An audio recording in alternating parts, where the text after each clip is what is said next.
अस्सलाम वालेकुम जी, क्या हाल हैं आप सबके। उम्मीद है ठीक होंगे। आप देख रहे हैं ज़हीर इलेक्ट्रिक यूट्यूब चैनल और मेरा नाम ज़हीर है। प्यारे दोस्तों, इलेक्ट्रॉनिक्स की दुनिया में ब्रेड बोर्ड का नाम कोई ढकी छुपी बात नहीं है। आपने भी यकीनन किसी न किसी जगह पे ब्रेड बोर्ड का नाम तो सुन रखा होगा, लेकिन दोस्तों इस ब्रेड बोर्ड को किस मकसद के लिए इस्तेमाल किया जाता है, इसको इस्तेमाल करने का क्या तरीकाकार है, आखिर ये ब्रेड बोर्ड क्या चीज़ है। तो प्यारे दोस्तों, इस वीडियो में मैं आपको ब्रेड बोर्ड से मुतल्लिक ये तमाम बातें बताऊंगा। तो दोस्तों वीडियो को शुरू से आखिर तक लाजमी देखिएगा। तो मैं उम्मीद करता हूँ इस वीडियो को देखने के बाद यकीनन आपके इल्म में इजाफा होगा। तो इलेक्ट्रॉनिक्स की फील्ड में छोटे छोटे कंपोनेंट्स का इस्तेमाल किया जाता है, जिनमें सर-ए-फहरिस्त रजिस्टर, कैपेसिटर, आईसीज हैं, ट्रांजिस्टर हैं, एलईडी लाइट है। तो दोस्तों ये तमाम की तमाम चीजें इलेक्ट्रॉनिक्स की बुनियादी चीजें हैं। इनको आपस में जोड़कर एक इलेक्ट्रॉनिक सर्किट डिजाइन किया जाता है। इनको जोड़ने के लिए किसी न किसी बेस की जरूरत होती है। तो दोस्तों इस बेस को हम तीन तरह की कैटेगरीज में डिवाइड करते हैं। अगर आप अपने घर पे टीवी, रिमोट कंट्रोल या फिर अपने कंप्यूटर के अंदर देखें तो आपको उसके अंदर भी एक ऐसा सर्किट देखने को मिलेगा जो कि मुख्तलिफ शेप या मुख्तलिफ साइज का हो सकता है।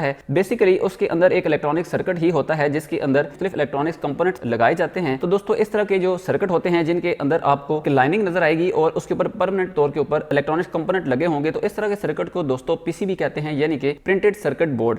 लेकिन ये जो सर्किट है दोस्तों, ये परमानेंट तौर के ऊपर एक डिजाइन हो चुका है। अब इसके अंदर तब्दीली करना जो है वो मुमकिन नहीं है। अगर आपने इसके मुतबादिल कोई सस्ता सर्किट बनाना हो या फिर आपने खुद डिजाइनिंग करनी हो और आसानी के साथ उसको पैच करना हो, तो उसके लिए एक और बोर्ड इस्तेमाल किया जाता है जिसको वेरो बोर्ड कहते हैं। मेरे हाथ में मौजूद एक वेरो बोर्ड है जिसको आप देख सकते हैं कि एक साइड के ऊपर कॉपर है और दूसरी इसकी साइड बिल्कुल सादा है और इसके अंदर छोटे छोटे सुराख भी मौजूद हैं जिसके ऊपर कॉपर नहीं है। इस साइड पे इलेक्ट्रॉनिक्स के कंपोनेंट को लगाया जाता है और इसकी कॉपर वाली साइड पे दोस्तों सोल्डरिंग आयरन की मदद से टांके लगाए जाते हैं, सोल्डरिंग की जाती है। तो दोस्तों इस सर्किट को हाथ से बनाया जाता है। इसको बहुत आसानी के साथ और बहुत कम कीमत में बनाया जा सकता है। इसके ऊपर बाद में तब्दीली भी की जा सकती है। लेकिन दोस्तों किसी भी पीसीबी सर्किट को डिजाइन करने से पहले या वेरो बोर्ड के ऊपर सर्किट को पैच करने से पहले तमाम के तमाम सर्किट को चेक करने के लिए ब्रेड बोर्ड का इस्तेमाल किया जाता है। तो दोस्तों फर्ज करें आपने मोबाइल का चार्जर डिजाइन किया है या फिर आप एक सर्किट को डिजाइन कर रहे हैं, तो उसको आप कभी भी पीसीबी के ऊपर डायरेक्टली जो है वो इंप्लीमेंट नहीं करेंगे, उसको पैच नहीं करेंगे, ना ही उसको आप वेरो बोर्ड के ऊपर जो है वो लगाएंगे। सबसे पहले आप उसको एक ब्रेड बोर्ड के ऊपर लगाएंगे ताकि उसको टेस्टिंग के मरहले से गुजारते वक्त उस सर्किट के अंदर लगे हुए कंपोनेंट्स को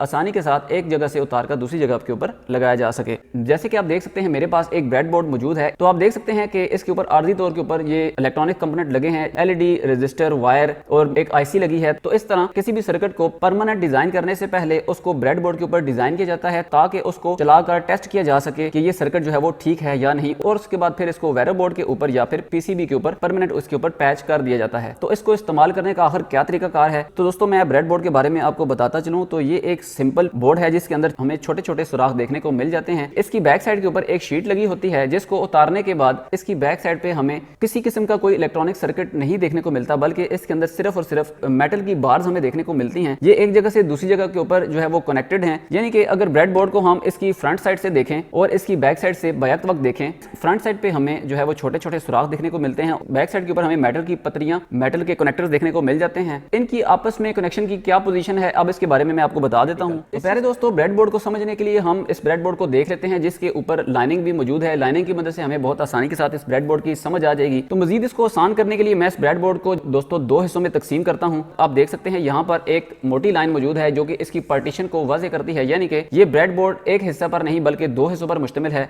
अगर इस हिस्से को समझ लिया जाए तो इसका मतलब है कि ये हिस्सा भी सेम टू सेम वैसा ही है। इसका जो एक हिस्सा है इसको हम दो पार्टीशंस में मजीद तकसीम करते हैं। तो दोस्तों हॉरिजॉन्टल कनेक्शन अलग हैं और वर्टिकल कनेक्शन अलग हैं। सबसे पहले हम हॉरिजॉन्टल कनेक्शन को देख लेते हैं। तो दोस्तों यहाँ पर हॉरिजॉन्टल में हमें दो लाइनें देखने को मिल जाती हैं। नंबर एक जो ऊपर वाली लाइन है ये यहाँ से लेकर यहाँ तक आपस में शॉर्ट है, यानी कि कनेक्टेड है। अगर यहाँ पर मैं पॉजिटिव सप्लाई मुहैया करूँ, इसको फराहम करूँ, तो यहाँ तक इन तमाम के तमाम टर्मिनल्स के ऊपर इन तमाम सुराखों के अंदर हमें पॉजिटिव लाइन जो है वो आउटपुट पे मिल जाएगी। और इसी के साथ इसकी जो नीचे लाइन है ये यहाँ से लेकर यहाँ तक शॉर्ट है हॉरिजॉन्टल पोजीशन में। अगर मैं यहाँ पर पॉजिटिव जो है वो प्रोवाइड करूँ, इसको मैं दूसरे नंबर के टर्मिनल के ऊपर भी ले सकता हूँ और यहाँ तक आखिरी टर्मिनल के ऊपर भी ले सकता हूँ। यानी कि ये जो सुराख हैं यहाँ से लेकर यहाँ तक आपस में शॉर्ट हैं। लेकिन दोस्तों ये जो दो लाइनें हैं ये आपस में शॉर्ट नहीं है बल्कि अलग अलग हैं। यानी कि एक लाइन यहाँ से लेकर यहाँ तक अलग है और दूसरी लाइन यहाँ से लेकर यहाँ तक अलग है। बिल्कुल इसी तरह यहाँ से फिर हमारी एक हॉरिजॉन्टल लाइन और शुरू हो जाती है जो कि इस जगह से लेकर इस जगह तक जो है वो आपस में शॉर्ट है। अगर मैं यहाँ पर पॉजिटिव प्रोवाइड करूँ तो मुझे यहाँ पर आउटपुट पे पॉजिटिव मिल जाएगा, और इसी तरह यहाँ पर मैं अगर दूसरी लाइन के ऊपर पॉजिटिव या नेगेटिव प्रोवाइड करूँ तो मुझे यहाँ पर दूसरी लाइन से आउटपुट पे नेगेटिव या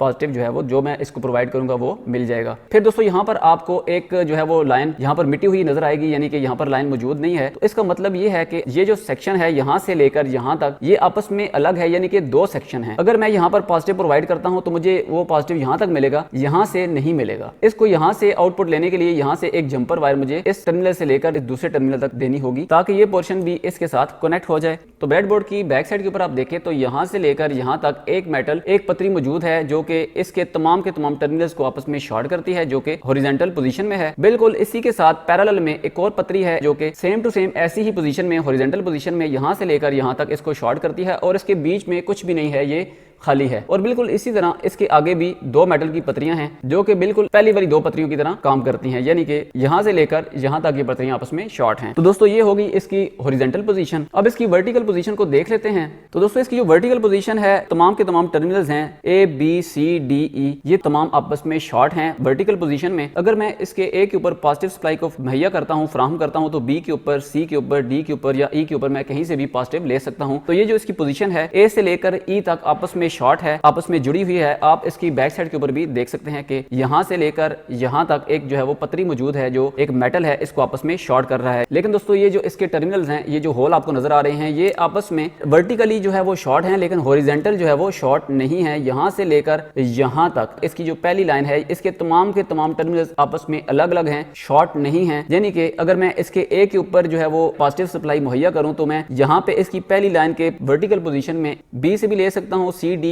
और ई से भी ले सकता हूं, लेकिन मैं इसकी साथ वाली लाइन से नहीं ले सकता। ये आप देख सकते हैं कि जो मेटल की पतरियां हैं वो अलग अलग शॉर्ट हैं। यानी कि दोस्तों ये तमाम का तमाम ब्रेडबोर्ड इस पोजीशन में तो हॉरिजॉन्टल टर्मिनल इसके शॉर्ट हैं और इस पोजीशन में यहां पर ए बी सी डी आपस में वर्टिकली शॉर्ट हैं। बिल्कुल इसी तरह इसका दूसरा सेक्शन भी सेम टू सेम ऐसे ही जुड़ा हुआ है। अब मैं आपको इसके ऊपर चंद इलेक्ट्रॉनिक्स के कंपोनेंट लगा के बताता हूं कि ये इनको हमने इसके ऊपर लगाना कैसे है। मेरे पास मौजूद है जी चंद इलेक्ट्रॉनिक्स के कंपोनेंट और इनको मैं अब इस ब्रेडबोर्ड के ऊपर लगा देता हूं। फर्ज करें मैंने एक एलईडी लाइट को लगाना है, तो इसकी दो लेग्स हैं, एक को पॉजिटिव देना है और एक को नेगेटिव देना है। तो इस एलईडी लाइट को मैं लगाऊंगा या तो वर्टिकल लाइन के ऊपर या फिर हॉरिजॉन्टल लाइन के ऊपर, लेकिन वर्टिकल लाइन के ऊपर कभी भी इस पोजीशन में नहीं लगाना, क्योंकि इस तरह लगाने से इसकी दोनों लेग्स आपस में शॉर्ट हो जाएंगी। तो इसको मैं अलग अलग लगाऊंगा, यानी कि एक लेग को मैं लगाऊंगा वर्टिकल लाइन के एक सिरे के साथ और इसी तरह दूसरी लेग को मैं लगाऊंगा वर्टिकल लाइन के दूसरे सिरे के साथ, जैसे कि अब आप देख सकते हैं। इसी तरह इसके साथ सर्किट को मजीद आगे बढ़ाने के लिए अब इस रजिस्टर को इस एलईडी लाइट के साथ कनेक्ट करने के लिए जिस हिसाब से हमने सर्किट डिजाइन किया होगा उस हिसाब से हम रजिस्टर को लगा देंगे। फर्ज करें इसकी इस लेग के साथ मैंने इस रजिस्टर को लगाना है, तो मैं इस वर्टिकल लाइन के किसी भी एक सुराख में इसको मैं लगा दूंगा। यहाँ पर मैं इसके एक सिरे को लगा देता हूँ और इसके दूसरे सिरे को मैं किसी और वर्टिकल लाइन के साथ लगा देता हूँ, जैसे कि यहाँ पर आप देख सकते हैं कि मैं इसको यहाँ पर लगा देता हूँ। और फिर इसके साथ मैंने कोई कैपेसिटर लगाना है, तो मैं इस कैपेसिटर के दोनों सिरों को अलग लगाऊंगा। एक सिरे को मैं इस वर्टिकल लाइन के किसी एक सिरे के साथ लगा देता हूँ और फिर इस कैपेसिटर की दूसरे सिरे को मैं किसी भी दूसरी लाइन के साथ लगा देता हूँ। अब अगर इसको मैंने सप्लाई देनी है तो एलईडी लाइट के दूसरे सिरे को यहाँ पर इसकी वर्टिकल लाइन में से किसी भी एक लाइन के साथ किसी भी एक सुराख के ऊपर मैं एक तार के सिरे को इस तरह लगा दूंगा।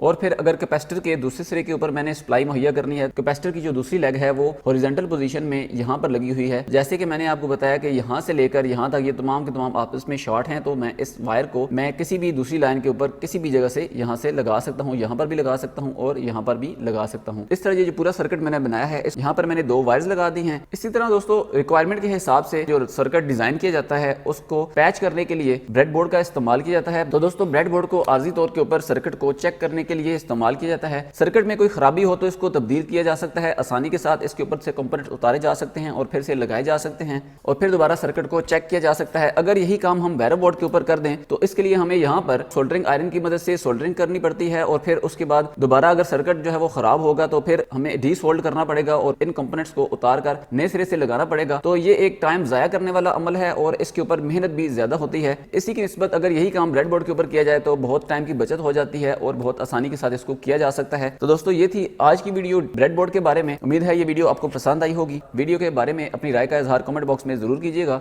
अगर आपको ये वीडियो पसंद आई हो तो इसको लाइक और अपने दोस्तों के साथ शेयर जरूर कीजिए। इलेक्ट्रिकल से रिलेटेड मजीद बातें जानने के लिए मेरे चैनल को सब्सक्राइब कर दें और साथ मौजूद बेल आइकन को क्लिक कर दें ताकि आपको फ्यूचर में भी ऐसी ही इन्फॉर्मेटिव वीडियोस देखने को मिलती रहें। मिलते हैं दोस्तों दोबारा किसी और नई वीडियो नए टॉपिक के साथ। तब तक रखिएगा अपना और अपने प्यारों का बहुत सारा ख्याल। अल्लाह हाफिज।